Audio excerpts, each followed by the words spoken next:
विश्वनाथ जी हैं, इंडिया के famous parapsychologist. भूतों और सुपरनैचुरल शक्तियों पर इन्होंने कई रिसर्चेस की हैं, लेकिन आज इनके पास एक विचित्र केस आया है।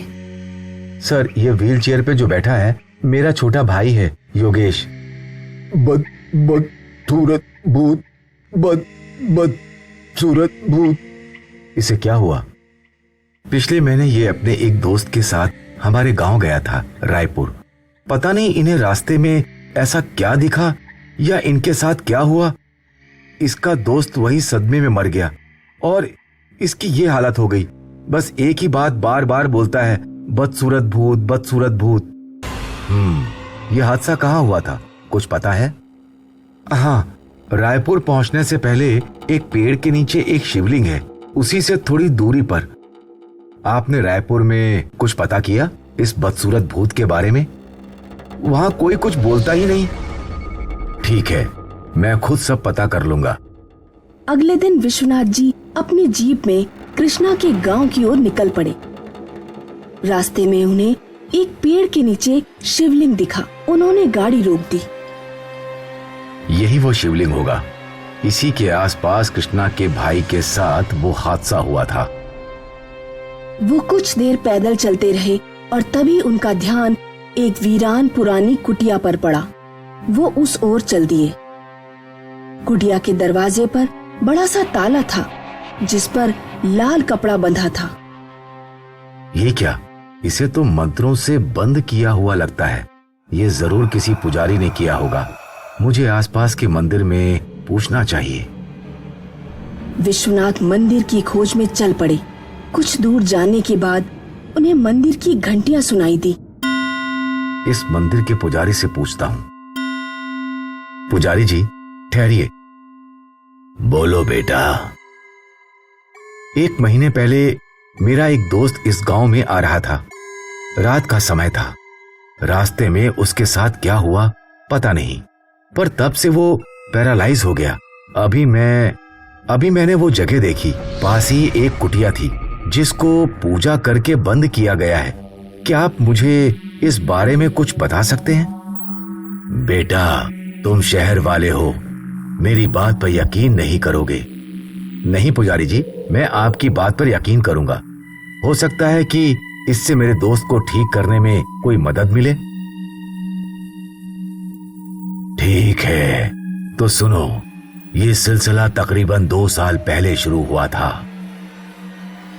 एक फॉरेस्ट ऑफिसर रात के अंधेरे में इसी गांव में आ रहा था। अचानक उसकी गाड़ी के सामने एक औरत खड़ी हो गई। उस औरत को बचाने के लिए फॉरेस्ट ऑफिसर ने गाड़ी मोड़ दी और सीधे पेड़ से टकरा गया। फॉरेस्ट ऑफिसर जख्मी था, लेकिन वो फिर भी उस औरत का हाल पूछने उसके पास गया। आपको कुछ हुआ तो नहीं? आप ठीक तो हैं? इतनी रात को आप यहाँ क्या कर रही हैं? आपको मदद की जरूरत है क्या?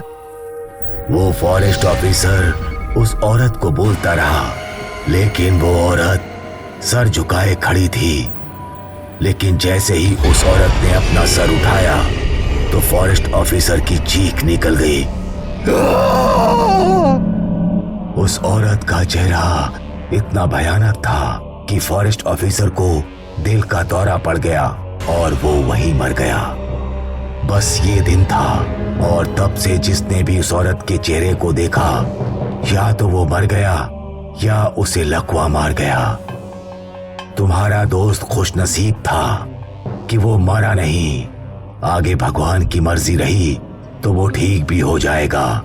तुम सिर्फ प्रार्थना करो। धन्यवाद पुजारी जी। सिर्फ एक और सवाल, उस घर पर मंत्रों से ताला किसने मारा है? वो एक अघोरी है। तुम्हें उसी घर के पास वाले जंगल में तपस्या करते मिल जाएगा। बहुत बहुत धन्यवाद पुजारी जी। अब विश्वनाथ जी जंगल में भटकने लगे, अघोरी की खोज में। उन्हें सुबह से शाम हो गई। न जाने ये अघोरी महाराज कहाँ हैं। मुझे प्यास भी बहुत लगी है, पानी ढूंढता हूँ। विश्वनाथ जी को दूर एक कुआं दिखा। वो कुएं के पास आए और उन्होंने पानी पिया। वाह, प्यास बुझ गई। और खोज का भी अंत हुआ। महाराज, मैं आपकी ही खोज में था। मुझे पता था तुम कौन हो, यहाँ क्यों आए हो, मुझे सब पता है। फिर ये भी बता दीजिए, कृष्णा के भाई के साथ हुआ क्या था? कृष्णा का भाई और उसका दोस्त दोनों एक मोटरसाइकिल से रायपुर की ओर जा रहे थे। रास्ते में उनका ध्यान पद्मिनी पर गया, जो मुंह छुपाए रो रही थी।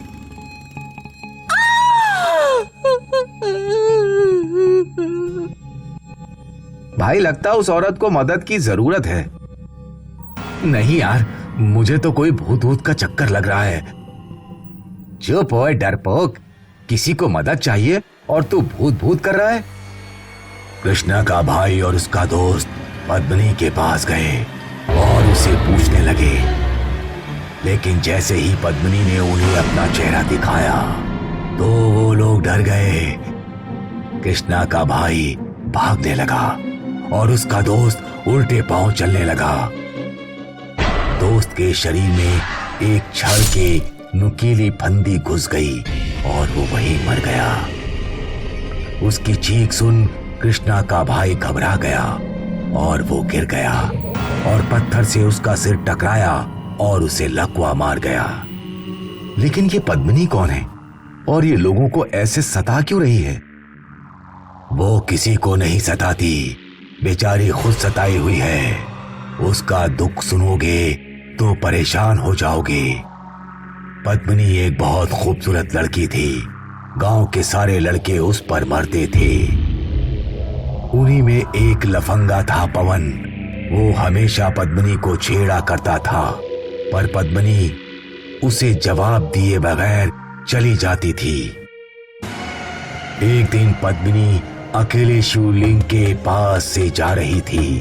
पवन आंख लगाए बैठा था। अब कहाँ जाओगी? अब तो तुम्हें मेरे साथ शादी करनी ही पड़ेगी। तेरी जैसे लफंगे से मैं शादी नहीं करूंगी। अच्छा, बड़ा घमंड है तुझे अपनी खूबसूरती का ना? तेरा सारा घमंड आज तोड़ दूंगा। पवन ने अपनी जेब में से एक तेजाब की बोतल निकाली और पद्मिनी के चेहरे पर फेंक दी। वो चिल्लाने लगी और पवन वहां से भाग गया।